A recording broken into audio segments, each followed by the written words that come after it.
హనుమ జీవితమే ఒక వ్యక్తిత్వ వికాసం. సుతోక్తముని కథ.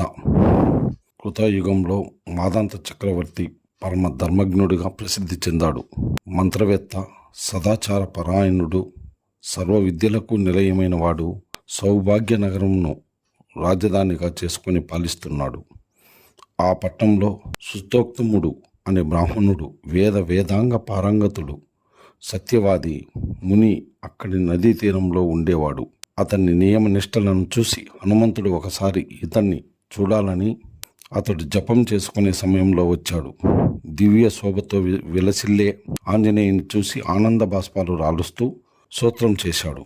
నిత్యనందనుడు, సదాశివ స్వరూపుడు, భక్తాశ్రయుడు, పావనుడు, రక్తలోచనుడు, సువర్ణాభరణ అలంకృతుడు, దేవతలచే నిరంతరం స్తుతింపబడేవాడు, దేవతలకు గురువు తుల్యుడు అయిన హనుమా, నీకు నమస్కారం అన్నాడు.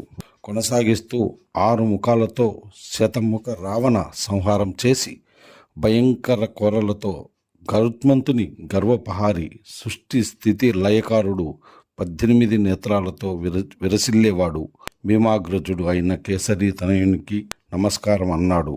మళ్ళీ సీతాశోక కవి నాశకారి, శుభాలను కలగా చేసేవాడు, గానప్రియుడు, ఆత్మలో మించేవాడు, సర్వలోక ప్రభు అయిన మారుతికి వందనమని భక్తితో స్తోత్రం చేశాడు. ఈ స్తోత్రం పరమానందం పొందిన పావని సుతోక్తముని రత్నమాలను కానుకగా ఇచ్చి ఆశీర్వదించి అదృశ్యమయ్యాడు. ఈ విషయం మాదాంత చక్రవర్తి తెలిసింది. అంతటి వజ్ర మాణిక్యాలు పొందిన విలువైన రత్నమాల చక్రవర్తి దగ్గర ఉండాలని, కానీ సామాన్య బ్రాహ్మణుడి వద్ద ఉండరాదని తలచి, దానిని తగిన ధనాన్ని ఇస్తానని ఆ మాలను తనకివ్వమని ఇంటికి పిలిపించి చెప్పాడు. అప్పుడు సుతోక్తముడు, మహారాజా, ఈ రత్నమాలను మీకు ఇవ్వటానికి నాకు అనుజ్ఞ లేదు. దాన్ని ఆంజనేయ స్వామి నాకు బహుకరించాడు. ఆయనకు చెప్పి ఆయన ఇవ్వమంటే మీకు ఇస్తాను అని వినయంగా చెప్పాడు. ఈ మాటలు మాదాంతకు రుచించలేదు. చివరికి బలవంతంగా తీసుకోవడానికి ప్రయత్నం చేశాడు. సుతోక్తముడు మారుతిని మనసారా స్మరించాడు. హనుమ ప్రత్యక్షమై వాయువు సహాయంతో మాదాంతం మొదలైన వారందరినీ సముద్రంలోకి విసిరేశాడు. సుతోక్తముని దీవించి హనుమ అంతర్ధానమయ్యాడు.